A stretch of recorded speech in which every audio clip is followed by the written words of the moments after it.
اعوذ باللہ من الشیطان الرجیم بسم اللہ الرحمن الرحیم الحمد للہ رب العالمین والصلاة والسلام علی خیر خلقہ محمد وآلہ الطیبین واللعنۃ الدائمۃ علی اعدائہم اجمعین اما بعد۔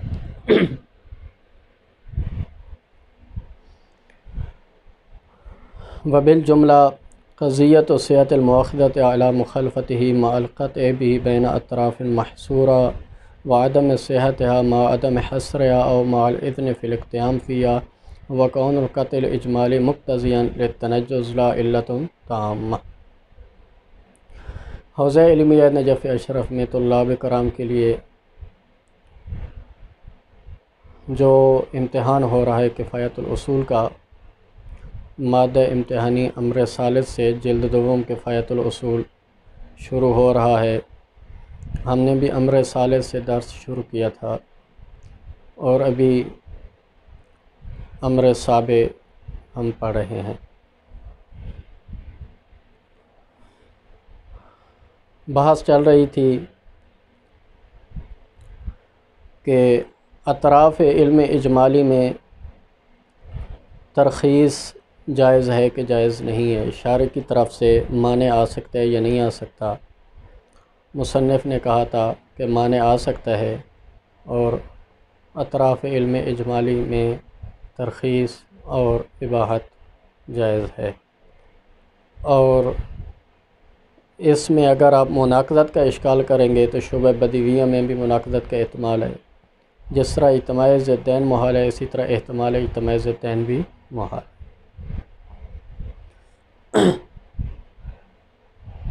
آج کی عبارت میں مصنف فرماتے ہیں کہ بالجملہ ہم یہ کہیں گے کہ اطراف جب محصورہ ہوں،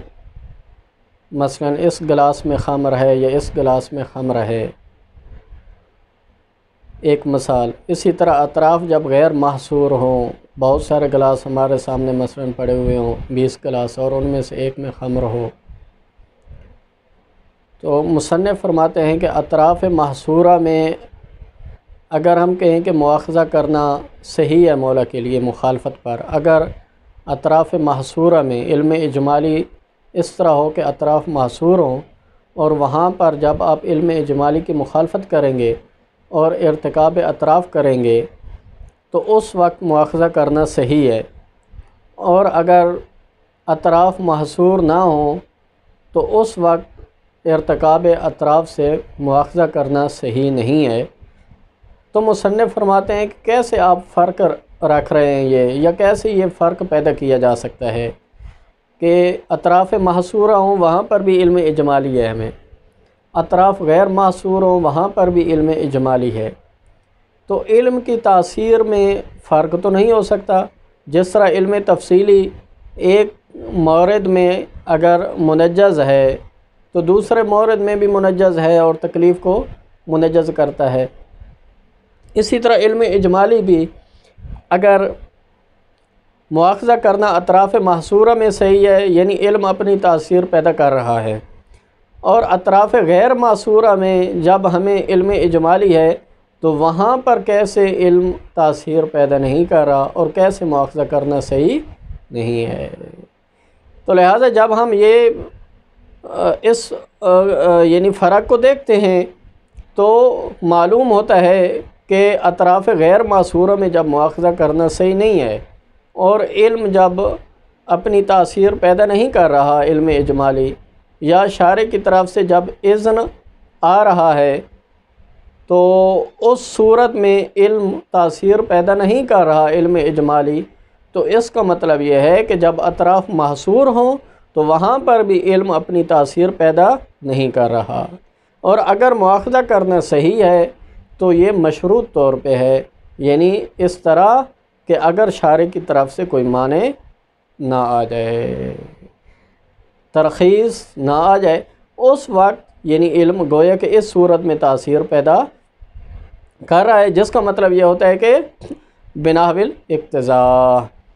یعنی کہ مواخذہ کرنا صحیح ہے اطراف معصورہ میں علم اجمالی کی اگر آپ مخالفت کریں گے اور ارتکاب اطراف کریں گے شارع کی طرف سے مواخذہ کرنا صحیح ہے بشرط کہ شارع کی طرف سے ترخیص در ارتکاب اطراف نہ آ جائے۔ تو جب یہ مشروط ہو گیا تو اس کو کہتے ہیں بنا بالاقتضاء۔ اسی وجہ سے مصنف کہتے ہیں کہ علم کے حوالے سے فرق پیدا نہیں کیا جا سکتا کہ ایک مورد میں علم اپنی تاثیر پیدا کرے اور دوسرے مورد میں علم اپنی تاثیر پیدا نہ کرے، لیکن کہیں پر اگر ہمیں ایسا نظر آ رہا ہے تو ہم یہ توجیہ کریں گے کہ علم اجمالی مقتضی ہے تنجز تکلیف کے لیے اور علت تامہ نہیں ہے، کیونکہ اگر علت تامہ ہوتا تو اطراف محصورہ میں جس طرح تنجز تکلیف کے لیے علت تامہ ہے اور اس طرز پر وہ تاثیر پیدا کر رہا ہے یعنی معنی نہیں آ سکتا، تو اطراف غیر محصورہ میں بھی علم اجمالی اب اطراف کا زیادہ اور کم ہونا تو تکلیف واقعی کو نہیں اٹھا سکتا، لہذا یہاں پر بھی پھر علت تامہ ہوتا اور یہاں پر بھی ارتکاب اطراف سے جو ہے وہ یعنی مواخذہ کرنا صحیح ہوتا ہے، جبکہ یہاں پر مواخذہ کرنا صحیح نہیں ہے۔ تو اس سے پتہ چلتا ہے کہ علم اجمالی وہ بنا بالاقتضاء ہے تنجز تکلیف کے لیے، نہ یہ ہے کہ علت تامہ ہے، لہذا تنجز تکلیف کے لیے مقتضی ہے، نہ یہ ہے کہ علت تامہ ہے۔ تو لہذا مواخذے کا صحیح ہونا اطراف محصورہ میں یہ بنا بالاقتضاء ہے مواخذے کا صحیح ہونا۔ ہاں اگر معنی آ جائے شارع کی طرف سے ترخیص آ جائے تو اس وقت مواخذہ کرنا صحیح نہیں ہوگا۔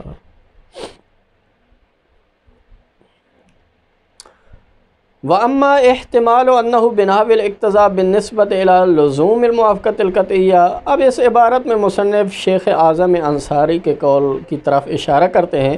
کہ علامہ شیخ انصاری نے اپنی کتاب فرائض، اپنی کتاب رسائل میں انہوں نے فرمایا ہے کہ موافقت قطعیہ کے لزوم کی طرف نسبت دیتے ہوئے علم اجمالی مقتضی ہے، جس کا مطلب یہ ہے کہ معنی آ سکتا ہے اور شارع کی طرف سے ترخیص وارد ہو سکتی ہے، موافقت قطعیہ کے لزوم کی طرف نسبت دیتے ہوئے۔ مثلا ہمیں علم اجمالی ہے کہ یا ظہر واجب ہے یا جمعہ واجب ہے، اب موافقت قطعیہ کی طرف لزوم کی طرف نسبت دیتے ہوئے یہ مقتضی ہے، یعنی موافقت قطعیہ واجب ہے، آیا ظہر اور جمعہ دونوں کو پڑھنا واجب ہے، تو اس کی طرف نسبت دیتے ہوئے یہ مقتضی ہے، یعنی معنی آ سکتا ہے۔ اگر شارع کی طرف سے معنی آ جائے تو پھر یہ ہے کہ مثلا شارع کی طرف سے اگر معنی ہو ترخیص آ جائے اور ہم اصالۃ العباد جاری کر دیں کہ جمعہ جو ہے وہ واجب نہیں ہے تو اس وقت فقط ظہر واجب ہوگی، تو لہٰذا موافقت قطعیہ کے لزوم کی طرف نسبت دیتے ہوئے مقتضی ہے، یعنی معنی آ سکتا ہے۔ اور موافقت احتمالیہ کی طرف نسبت دیتے ہوئے اسی طرح مخالفت قطعیہ کے ترک کی طرف نسبت دیتے ہوئے علت تامہ ہے، اور علت تامہ ہونے کا مطلب یہی ہے کہ معنی نہیں آ سکتا، لہٰذا موافقت احتمالیہ قطعی اور واجب ہے، یعنی جمعہ اور ظہر میں سے ایک کا آپ نے ارتکاب کرنا ہے، یا جمعہ پڑھنا ہے یا ظہر پڑھنی ہے، موافقت احتمالیہ قطعاً واجب ہے۔ اسی طرح مخالفت قطعیہ کے ترک کی طرف نسبت دیتے ہوئے بھی علت تامہ ہے، یعنی مخالفت قطعیہ بھی قطعاً حرام ہے، لہذا آپ جمعہ بھی نہ پڑھیں ظہر بھی نہ پڑھیں، یہ قطعاً یہ دونوں کا ارتکاب نہ کریں، یا یہ ہے کہ اب اس گلاس میں خمر ہے یہ اس گلاس میں خمر ہے اور دونوں کا ارتکاب کر دیں، یہ قطعاً حرام ہے، اس لحاظ سے علم اجمالی علت تامہ ہے۔ فضعیف جدا، مصنف فرماتے ہیں کہ یہ ضعیف ہے، ایسی تفصیل آپ بیان نہیں کر سکتے۔ کیوں؟ پھر دلیل مصنف وہی کہتے ہیں کہ یہاں پر آپ نے موافقت قطعیہ کے لزوم کی طرف نسبت دیتے ہوئے آپ نے مقتضی قرار دیا ہے، موافقت احتمالیہ کے لیے آپ نے علت تامہ، مخالفت حرمت مخالفت قطعیہ کے لیے آپ نے علت تامہ قرار دیا ہے، تو مصنف فرماتے ہیں کہ اس تفصیل کی وجہ یہی ہو سکتی ہے کہ ایک میں موافقت قطعیہ میں چونکہ وہاں پر واقع مکمل طور پہ محرز ہے، اور یعنی موافقت قطعیہ میں واقع کے خلاف کا یعنی احتمال ہے فقط، ٹھیک ہے، اس لحاظ سے وہاں پر آپ نے کہا ہے کہ مقتضی ہے، جبکہ موافقت احتمالیہ بھی اگر واجب نہ ہو اور حرمت یعنی مخالفت قطعیہ آپ کر دیں تو اس صورت میں گویا کہ قطعاً یعنی کہ اجتماع ضدین لازم آتا ہے۔ تو مصنف فرماتے ہیں کہ گویا کہ آپ اس فرق کی بنیاد پہ آپ نے یہ فرق کیا ہے کہ جو ہے موافقت قطعیہ میں احتمال اجتماع ضدین ہے اور مخالفت قطعیہ میں یہاں پر یقیناً اجتماع ضدین ہے۔ تو مصنف یہی فرماتے ہیں کہ ان احتمال ثبوت المتناقضین، جہاں پر بھی متناقضین کے ثبوت کا احتمال ہو، یعنی احتمال ہو اجتماع ضدین کا، کل قطع بثبوتہما فی الاستحالہ، لہذا محال ہونے میں دونوں مساوی ہیں۔ جس طرح قطع بثبوتہما اجتماع ضدین کا قطع ہو، جس طرح یہ محال ہے، اسی طرح اجتماع ضدین کا احتمال ہو، یہ بھی محال ہے۔ تو لہذا دونوں کی طرف نسبت دیتے ہوئے یا آپ علت تامہ قرار دیں یا آپ مقتضی قرار دیں۔ یہ تفصیل نہیں ہو سکتی ہے کہ موافقت قطعیہ کے لیے آپ مقتضی قرار دیں اور مخالفت قطعیہ کے لیے آپ اس کو علت تامہ قرار دیں۔ تو لہذا جب اس کے اوپر یعنی کہ ہر دو صورت میں اجتماع ضدین جب محال ہے تو لہذا آپ علت تامہ یا قرار دیں یا مقتضی قرار دیں، اور مصنف اس کو کہہ لیں گے دونوں کے لیے، دونوں میں یعنی یہ مقتضی ہے، دونوں صورتوں میں مقتضی ہے، موافقت قطعیہ کی طرف نسبت دیتے ہوئے بھی مقتضی ہے اور مخالفت قطعیہ کی طرف نسبت دیتے ہوئے بھی مقتضی ہے۔ اور یہ اجتماع ضدین والے اشکال کا وہی جواب ہے کہ جس طرح آپ موافقت قطعیہ کی طرف نسبت دیتے ہوئے آپ جو جواب دیں گے وہی مخالفت قطعیہ کی طرف نسبت دیتے ہوئے بھی وہی جواب ہماری طرف سے سمجھ لیں۔ تو یہی کہتے ہیں کہ فلا یکون عدم القطع بذالک، موافقت قطعیہ میں قطع کا یعنی کہ منہدم ہونا اور قطع کا نہ ہونا یہ موجب نہیں بن جائے گا لجواز الاذن فی الاقتحام، کہ اقتحام میں اذن جائز ہے، تاکہ آپ اس کو بطور مقتضی قرار دیں۔ ولا یخفی ان المناسب للمقام، یہاں تک بحث ہو گئی، مصنف نے اپنے جو ہے وہ نظریے کو بیان کر دیا۔ آگے مصنف فرماتے ہیں کہ اس مقام پہ یعنی یہاں امر سابع میں قطع کی بحث میں جو ہم نے 7 امور بیان کیے ہیں، یہاں پر جو چیز ہمارے لیے مناسب تھی هو البحث عن ذلك، علم اجمالی کے بارے میں جو ہم نے بحث کیا ہے وہ تنجز تکلیف کے بارے میں بحث کیا ہے اور یہ مناسب تھی۔ یہاں پر ایک تھوڑا سے اس فرق کی طرف جو ہے مصنف متوجہ کرتے ہیں، جو باقی فقہا کے درمیان اور مصنف کے درمیان ایک مبنائی فرق ہے، اس وجہ سے یہ جو ہے فرق بھی آ گیا۔ وہ یہ ہے کہ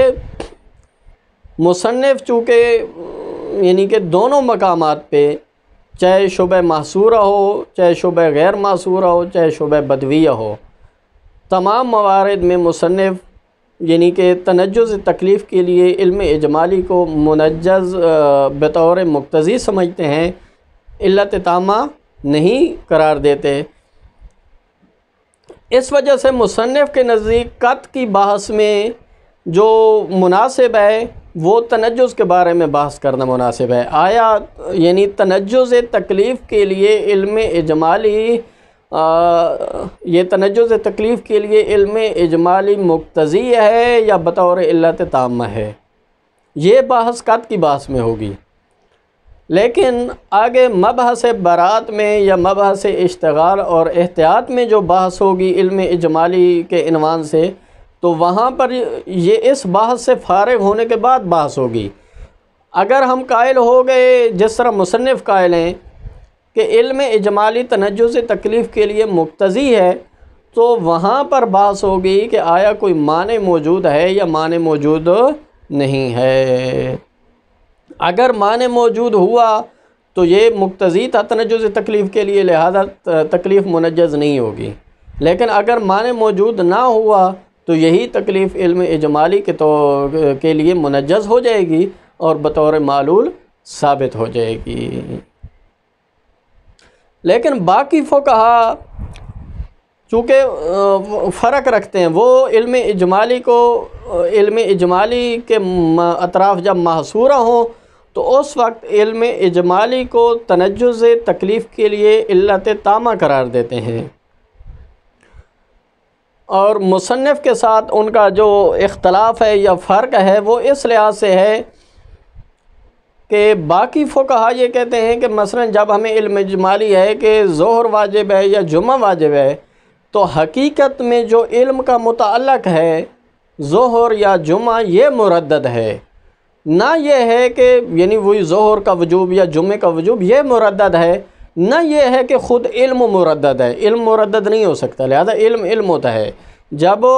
یہاں پر متعلق اصل میں معلوم، یعنی کہ علم معلوم مردد ہے، نہ کہ علم مردد ہے۔ جب معلوم مردد ہے تو علم تو ہمیں ہے تکلیف کا، یعنی ہمیں علم ہے کہ وجوب کی تکلیف ہے، لیکن معلوم مردد ہے کہ آیا وہ ظہر ہے یا جمعہ ہے، تو معلوم کے مردد ہونے کی وجہ سے ہم یہ نہیں کہہ سکتے ہیں کہ علم اپنی تاثیر پیدا نہیں کرے گا، لہذا علم تاثیر پیدا کرے گا اور علم علت تامہ بنے گا تکلیف کے لیے، اور تکلیف منجز ہوگی، اور شارع کی طرف سے ترخیص صحیح نہیں ہے۔ لیکن مصنف گویا کہ وہ یہ کہتے ہیں کہ یہاں پر جب متعلق بھی مردد ہو تو اس کے ساتھ جو علم پیدا ہوگا تو اس علم کو علم اجمالی کہتے ہیں، اس لحاظ سے فرق ہو جاتا ہے۔ تو اس وجہ سے باقی فقہا کے نزدیک، مثلا شیخ انصاری کے نزدیک قط کی بحث میں جو مناسب ہے وہ یہ بحث کرنا مناسب ہے، یعنی مخالفت قطعیہ کے متعلق بحث کرنا مناسب ہے، یعنی اس گلاس میں خمر ہے یا اس گلاس میں خمر ہے، جہاں پر مخالفت قطعیہ کا عنوان آئے گا کہ آیا دونوں کا ارتکاب مثلا کرنا جائز ہے کہ جائز نہیں ہے، دونوں اطراف کا ارتکاب کرنا جائز ہے کہ نہیں، وہ یہاں قط کی بحث میں ہوگا، یعنی آیا علم اجمالی تنجز تکلیف کے لیے علت تامہ ہے یا مقتضی ہے، لیکن وہاں پر جو بحث ہوگی وہاں پر موافقت قطعیہ کے متعلق بحث ہوگی، لیکن مصنف چونکہ بطور مقتضی سمجھتے ہیں، اس وجہ سے مصنف کے نزدیک یہاں پر تنجز تکلیف کے بارے میں بحث ہوگی اور وہاں پر ثبوت معنی کے بارے میں بحث ہوگی، بغیر اس فرق کے کہ چاہے موافقت قطعیہ کی طرف نسبت دیتے ہوئے ہو یا مخالفت قطعیہ کی طرف یا موافقت احتمالیہ کی طرف نسبت دیتے ہوئے ہو، ہر تین صورتوں میں ثبوت معنی کے بارے میں بحث ہوگی، شرعاً اور عقلاً۔ ہاں اگر یہاں پر ہم علم اجمالی کو تنجز تکلیف کے لیے علت تامہ قرار دیں تو پھر مصنف فرماتے ہیں کہ مبحث برات میں اور مبحث اشتغال میں پھر ثبوت معنی کے بارے میں بحث نہیں ہوگی، کیونکہ اس تک نوبت ہی، کیونکہ علت تامہ ہونے کا مطلب یہ ہے کہ معنی نہیں آ سکتا اور تکلیف بطور قطعی منجز ہے، تو جب معنی نہیں آ سکتا تو لہذا وہاں پر اصلاً معنی کے بارے میں بحث نہیں ہوگی۔ ہذا بالنسبت الی اثبات تکلیف و تنجزہ بھی، مصنف فرماتے ہیں کہ یہ تمام تر بحث جو ہم نے کی ہے یہ ثبوت تکلیف کے حوالے سے کی ہے کہ مثلا ظہر واجب ہے یا جمعہ واجب ہے، آیا تکلیف ثابت ہے کہ ثابت نہیں ہے علم اجمالی کے ذریعے، بطور مقتضی ثابت ہے، یہ علت تامہ ثابت ہے،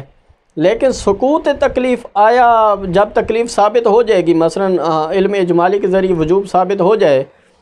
تو آیا جو ہے نا وہاں پر یعنی کہ تکلیف کے ساقط ہونے کے لیے احتیاط آیا جائز ہے کہ جائز نہیں ہے، سقوط تکلیف کے لیے کی بحث جو ہے نا وہ مصنف یہاں پر کرتے ہیں، انشاءاللہ کل ہم بیان کریں گے۔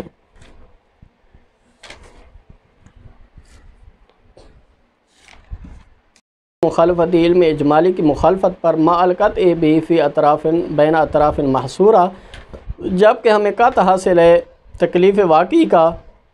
اطراف محصورہ کے درمیان کے تکلیف واقعی موجود ہے، اس کے باوجود علم اجمالی کی مخالفت کرنے پر یعنی کہ علم اجمالی کی مخالفت کرنے پر مواخذہ صحیح ہے، وعدم صحت یا عدم حصر، جب کہ مواخذہ کرنا صحیح نہیں ہے جب اطراف غیر معصورہ ہوں، او مال اذن فی الاقتحام فیہا، یا اطراف غیر معصورہ ہوں اور وہاں پر شارع کی طرف سے اذن آ جائے تو اس وقت بھی مواخذہ کرنا صحیح نہیں ہے۔ تو کہتے ہیں یہ اس کا تقاضا، ان دونوں چیزوں کو اگر آپ دیکھیں کہ ایک مورد میں علم اجمالی اپنی تاثیر پیدا کر رہا ہے اور دوسرے مورد میں علم اجمالی اپنی تاثیر پیدا نہیں کر رہا، تو ایسا کیسے ہو سکتا ہے؟ جس طرح علم تفصیلی میں ایسا فرق نہیں ہے کہ ایک مورد میں علم تفصیلی تاثیر پیدا کرے، دوسرے مورد میں علم تفصیلی اپنی تاثیر پیدا نہ کرے۔ علم اجمالی میں بھی ایسا نہیں ہو سکتا ہے کہ ایک مورد میں علم اجمالی تاثیر پیدا کرے اور دوسرے مورد میں علم اجمالی تاثیر پیدا نہ کرے۔ لہذا اس کے باوجود اگر ہم یہاں پر یہ فرق دیکھتے ہیں تو کہتے ہیں اس کا تقاضا یہ ہے کہ ہو کون القاتل اجمالی مقتضیاً للتنجز لا علت تامۃ، کہ علم اجمالی تنجز تکلیف کے لیے مقتضی ہے، علت تامہ نہیں ہے۔ اور مواخذے کے صحیح ہونے کا مطلب اطراف معصورہ میں وہ یہ ہے کہ بناء اقتضاء، یعنی اگر کوئی معنی نہ آ جائے تب مواخذہ کرنا صحیح ہے مخالفت علم اجمالی پر۔ وَأَمَّا احتمال أَنَّهُ بِنَاء الاقتضاء بالنسبة إلى لزوم الموافقة القطعية، مصنف فرماتے ہیں کہ اگر ہم اس کے قائل ہو جائیں کہ موافقت قطعیہ کی طرف نسبت دیتے ہوئے یہ بناء اقتضاء ہے، مقتضی ہے، یعنی کہ موافقت قطعیہ کی طرف نسبت دیتے ہوئے، جس کا مطلب یہ ہے کہ تمام اطراف کا ارتکاب کرنا شبہ محصورہ میں یہ منحصر ہے اور یہ موقوف ہے کس پر کہ شرعاً اور عقلاً کوئی ترخیص اور کوئی معنی موجود نہ ہو۔ وَبِنَحْوِ الْعِلِّيَّةِ بِالنِّسْبَةِ إِلَى الْمُوَافَقَةِ الْاحْتِمَالِيَّةِ، اور موافقت احتمالیہ کی طرف نسبت دیتے ہوئے یہ علت ہے، علت تامہ ہے، جس کا مطلب یہ ہے کہ موافقت احتمالیہ قطعی اور لازم ہے۔ وَتَرْكِ الْمُخَالَفَةِ الْقَطْعِيَّةِ، اسی طرح حرمت مخالفت قطعیہ کی طرف نسبت دیتے ہوئے بھی یہ علت تامہ ہے، یعنی حرمت مخالفت قطعیہ بھی قطعی اور لازم ہے۔ کہتے ہیں فضعیف جداً، یہ ضعیف ہے۔ ضرورت ان احتمال ثبوت المتناقضین، فرماتے ہیں کہ پہلی صورت میں موافقت احتمالیہ کی صورت میں کہ جہاں پر شارع کی طرف سے ترخیص آ سکتی ہے تو وہاں پر گویا کہ احتمال ہے، ثبوت متناقضین کا احتمال ہے۔ کالکات بثبوت ما فی الاحتمال، تو جو ثبوت متناقضین کا جو احتمال ہوتا ہے یہ بھی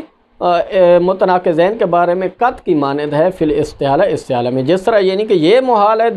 اجتماع متناقضین، اسی طرح احتمال اجتماع متناقضین بھی محال ہے۔ فلا یکون حدم القطع بذالک، لہذا قط کا نہ ہونا تکلیف کے بارے میں معہما، ان دونوں صورتوں میں یعنی موافقت احتمالیہ اور حرمت مخالفت قطعیہ میں یہ موجب یہ نہیں بن سکتا لجواز الاذن فی الاقتحام، کہ اذن در اقتحام دیا جائے اور ارتکاب کا اذن دیا جائے۔ بل لو صح معها الاذن فی المخالفت الاحتمالیہ، بلکہ اگر مخالفت احتمالیہ میں شارع کی طرف سے اذن صحیح ہو، صح فی القطعیہ اذن، تو پھر مخالفت قطعیہ میں بھی اذن صحیح ہونا چاہیے۔ آگے فرماتے ہیں ولا یخفی ان المناسب للمقام هو البحث عن ذلک، کہتے ہیں کہ اس مقام قط کی بحث کے ساتھ جو مناسب ہے وہ یہ ہے کہ تنجز تکلیف کے بارے میں بات کرنا، آیا تنجز تکلیف کے لیے علم اجمالی علت تامہ ہے یا مقتضی۔ کما ان المناسب فی باب البراءۃ والاشتغال بعد الفراغ ہا ہونا ان تاثیر فی التنجز بناء الاقتضاء للعلیت هو الباعث عن ثبوت المانع، جیسا کہ کہتے ہیں کہ باب برات اور باب اشتغال میں جو مناسب ہے اس بحث سے فارغ ہونے کے بعد اور یہ قول اختیار کرنے کے بعد کہ علم اجمالی تاثیر پیدا کرتا ہے تنجز تکلیف میں، بناء الاقتضاء تاثیر پیدا کرتا ہے، نہ کہ بناء العلیت تامہ تاثیر پیدا کرتا ہے، تو وہاں پر جو مناسب ہے هو الباعث عن ثبوت المانع۔ جب ہم مقتضی ہونے کے قائل ہیں تو وہاں پر معنی کے ثبوت کے بارے میں بات کریں گے، آیا شرعاً یا عقلاً کوئی معنی موجود ہے یا نہیں ہے، وعدم ثبوت ہی یا معنی موجود نہیں ہے۔ کما لا مجال بعد البناء علی انہ بناء العلیت للباس عنہ ہناک اصلا، جیسا کہ کہتے ہیں کہ اس قط کی بحث میں اگر یہاں پر ہم اس قول کے قائل ہو جاتے ہیں کہ علم اجمالی تنجز تکلیف کے لیے علت تامہ ہے تو اس وقت ثبوت معنی کے بارے میں بحث کرنے کی اصلاً گنجائش نہیں ہے باب برات میں اور باب اشتغال میں۔ کما لا یکفی هذا بالنسبۃ الی اثبات تکلیف و تنجز، ہی بھی یہ ثبوت تکلیف کے بارے میں یہ بحث تھی، واما سکوت بھی یہ انشاءاللہ۔ وصلی اللہ علی محمد وآل محمد۔